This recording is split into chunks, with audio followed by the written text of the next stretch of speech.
Un homme se présentant comme un guérisseur et tradipraticien a été accusé d'abus sexuels et de proxénétisme à Thomasn. Actuellement détenu à l'hôtel de police de Bazarkil, il aurait retenu de nombreuses femmes à son domicile contre leur gré. Sur une vingtaine de plaignantes, suivez tout de suite les témoignages de femmes qui affirment avoir été sexuellement abusées et exploitées durant des mois au domicile de ce guérisseur. Henk Paradis a été placé sous mandat de dépôt hier. Comme pour le cas de Maëjlant Manandaf, ce lanceur d'alerte du réseau Facebook devra attendre son jugement dans la maison de détention d'Antanmour. Les entraves à la liberté d'expression se poursuivent à Madagascar. D'un côté, les rassemblements politiques sont interdits et de l'autre, les lanceurs d'alerte sont appréhendés et mis en détention. À la une de l'actualité internationale au Soudan, le conflit entre l'armée régulière et les paramilitaires a provoqué un exode massif de civils depuis Khartoum et la région du Darfour vers les pays voisins, malgré la violence des combats qui compliquent grandement les déplacements.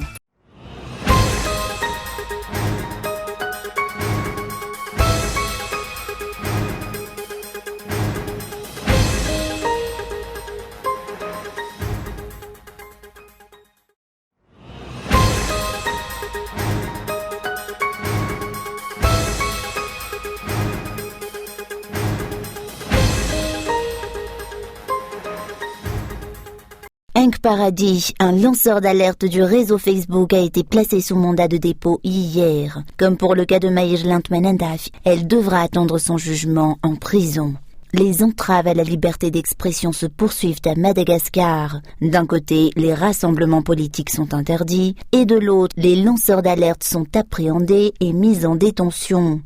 Henk Paradis est connu pour ses appels répétitifs à l'intention du pouvoir exécutif pour que les dirigeants tiennent les promesses faites à la population. Elle s'est aussi faite connaître à travers la défense des acteurs de la santé qui n'ont pas perçu les indemnités qui leur sont dues suite à la crise du Covid-19 à Madagascar. Elle avait récemment dénoncé les menaces et les discriminations observées au sein du ministère de la Santé publique, ainsi qu'une détérioration du système instauré par les élites de la santé publique au niveau de cette institution. Ce lanceur d'alerte avait aussi affirmé être en possession d'un autre enregistrement vocal encore plus grave que celui de Raïssa, un enregistrement qui serait bientôt entre les mains du président de la République et du Premier ministre, avait-elle annoncé.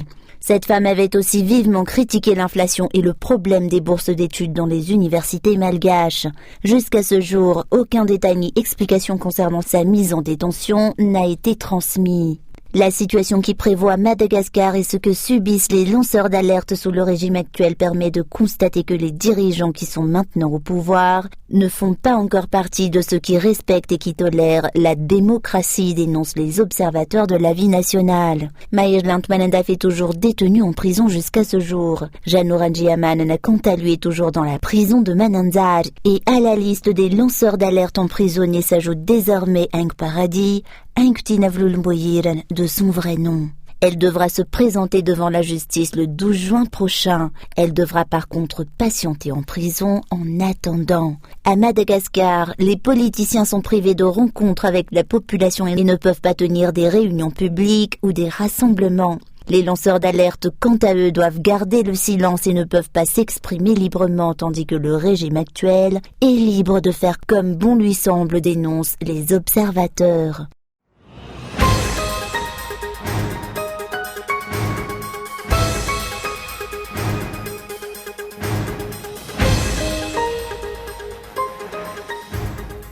Un homme se présentant comme un guérisseur et tradipraticien a été accusé d'abus sexuels et de proxénétisme à Thomasn, actuellement détenu à l'hôtel de police de Bazarkil.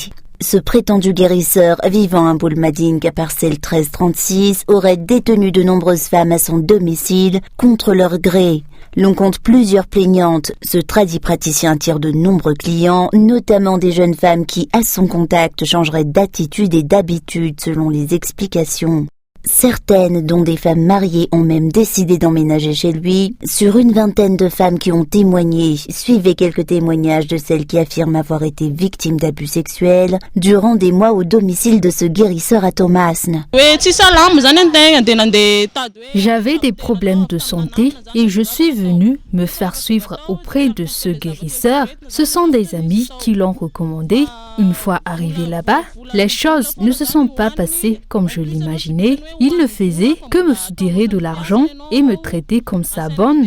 Il m'a ensuite envoyé me prostituer et je devais partager tout l'argent que je percevais avec lui. Il nous envoyait en ville, dans des endroits luxueux où nous pouvions rencontrer des hommes riches. Une fois de retour, il affirme que c'est grâce à ses pouvoirs que nous avons pu gagner de l'argent et nous sommes contraintes de lui verser une partie de ce que nous obtenons. Il use d'identité et des esprits pour nous contraindre à lui donner de l'argent. Ces esprits s'emparent eux-mêmes de notre argent.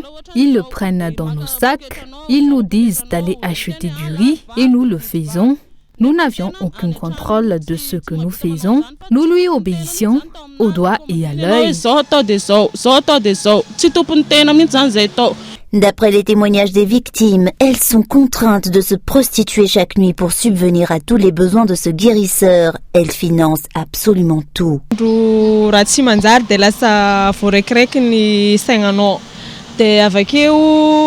Il nous fait nous baigner dans des choses maléfiques et nous domine de cette façon. L'argent est tout ce qu'il importe. Peu importe combien d'argent vous avez sur vous, vous dépenseriez tout chez lui. Il nous envoie nous prostituer tous les soirs et il récupère tout ce que nous gagnons. Il nous oblige à tout prendre en charge. Nous devons tout payer chez lui, dont du charbon, du riz, de l'huile. En gros, nous le faisons vivre. Il abuse aussi de nous toutes. Cela se fait par tour. Il change de partenaire tous les jours. Nous étions 15 femmes en 2020. Lorsque vous décidez de le quitter, il menace de détruire votre couple. Et cela m'est arrivé. Je suis actuellement divorcée et j'ai des gros problèmes financiers à cause de lui.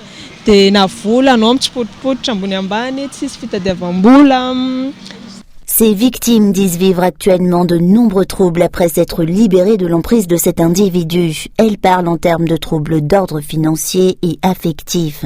Une amie m'avait recommandé ce guérisseur et je l'ai suivi pour voir. Nous ressentons réellement une entité inconnue qui nous pousse et qui nous aide à trouver des clients qui nous donnent de l'argent. Ce qui était le plus insupportable, c'était le fait qu'il nous force à nous prostituer et qu'il prend tout notre argent. Nous le lui donnons inconsciemment, alors que chez nous ne faisons pas cela. C'est à peine si nous acceptons de payer nos loyers et les frais scolaires de nos enfants. Il ne nous laisse pas rentrer chez nous et si l'on s'évertue à le quitter, il nous coupe les vivres. Nous n'arrivons plus à gagner le moindre franc.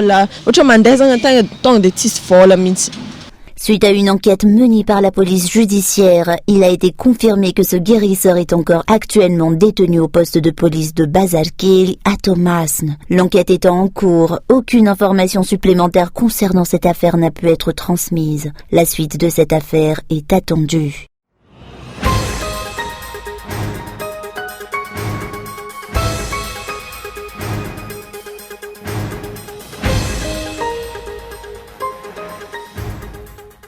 L'Assemblée nationale de l'Association des femmes du parti Malagasy Mialamieng s'est tenue ce jour à son siège. Un moment clé au cours duquel le VMMM a instauré le nouveau bureau qui prendra en charge la poursuite des aides et actions sociales régulièrement menées par cette association du parti Malagasy Mialamieng.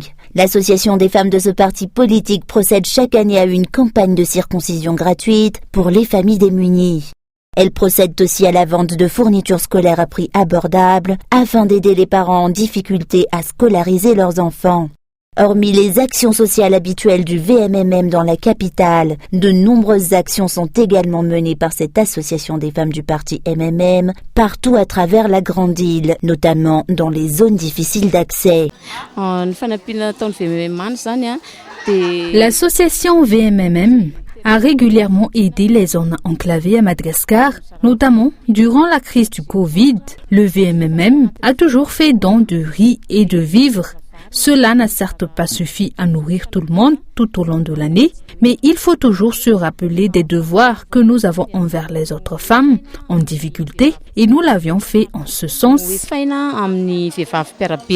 Une campagne de sensibilisation concernant le droit des femmes s'est aussi déroulée ce jour. Elle a été suivie d'une formation et d'une conférence débat portant sur la décentralisation.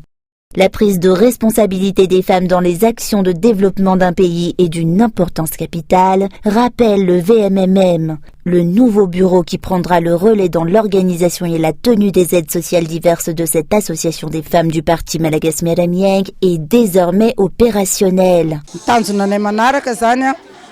Nos prochains objectifs sera de poursuivre les actions qui ont déjà été entamées et celles que nous faisons régulièrement. Elles sont bénéfiques pour la société malgache et nous continuerons en ce sens. Nous nous démarquons des autres associations de femmes à travers l'aide régulière que nous fournissons aux parents d'élèves en difficulté à chaque rentrée scolaire. Nous organisons des ventes de fournitures scolaires. Nous prenons également en charge les adultes illettrés qui souhaitent apprendre à lire et à écrire.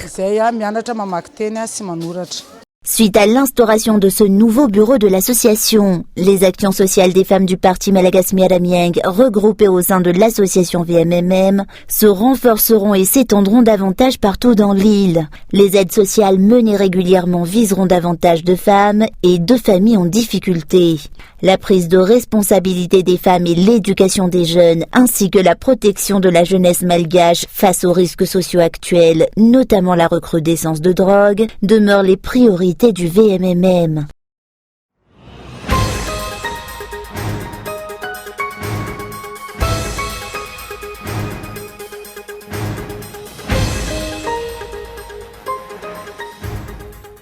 Le président national du parti MMM a répondu ce jour à toutes les demandes émises par les femmes de l'association Veivav Malagasy Miaramieng, issues de toutes les régions de Madagascar. Le président national du parti MMM, Adzonjiane Narville, maintient que la femme est importante dans tous les domaines et dans les programmes et actions de développement d'une nation. Le président national du MMM a assisté ce jour à l'Assemblée nationale des femmes de l'association VMMM, Veivav Malagasy Miaramieng, au cours duquel l'importance de ce parti politique, de ses programmes, ses convictions et ses actions pour le développement et en faveur des collectivités territoriales décentralisées ont été réitérées.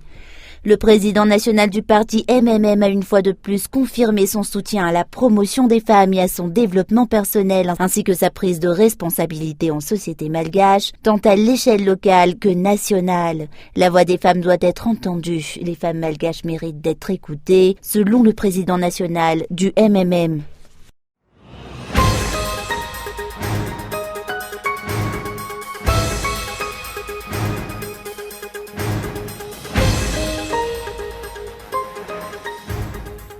Les délestages s'installent davantage à Tomasne. Ils deviennent longs et récurrents suite au manque de carburant dont souffre la Jirama. Un délestage peut durer 5 heures dans cette zone de l'île. Les coupures sont désormais intempestives. Elles peuvent même survenir à des moments improbables, dénoncent les habitants. La nouvelle organisation de cette société d'État ne convient pas aux consommateurs. Le ton commence à hausser chez les usagers de la Jirama de Tomasne.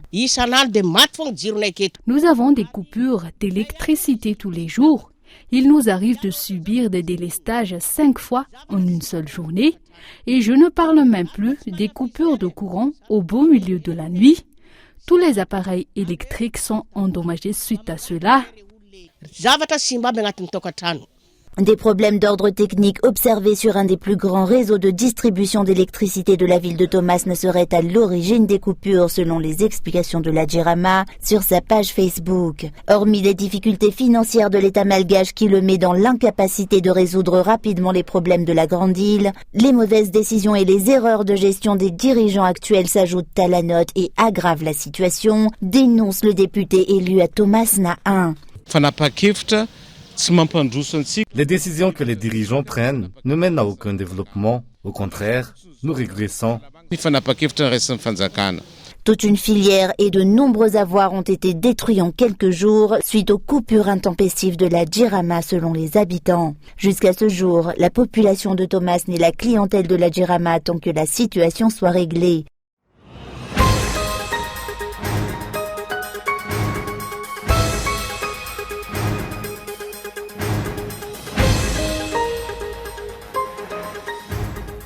Au milieu des abris de fortune, à la frontière entre le Soudan et le Tchad, cette femme a dû fuir son pays lorsque des hommes armés ont frappé à sa porte. Péniblement, elle a réussi à atteindre ce camp de réfugiés, mais sans sa famille. Sous la menace, on est parti précipitamment sur un âne pour venir ici. Je me suis séparée de mes 7 enfants et je ne les retrouve pas. On a vu des parents massacrés par des milices alors qu'ils n'ont rien fait. Nous sommes victimes d'une barbarie gratuite. Je ne comprends pas. Et lorsqu'ils ne peuvent pas fuir vers l'ouest, ils choisissent le nord, direction l'Égypte. Ces bus ont roulé toute la nuit depuis Port-Soudan, sur la côte est de la mer Rouge. Des trajets de près de 15 heures pour arriver jusqu'à ce point frontalier, avec encore en mémoire le fracas des combats. Vous vous réveillez tous les jours au son des coups de feu. J'étais chez moi et 4 balles sont entrées. Dieu merci, je vais bien. Le plus important, c'est que nous soyons arrivés en Égypte. Ces civils sont désormais à l'abri. L'ONU s'attend à un exode massif de centaines de milliers de réfugiés dans les prochains jours.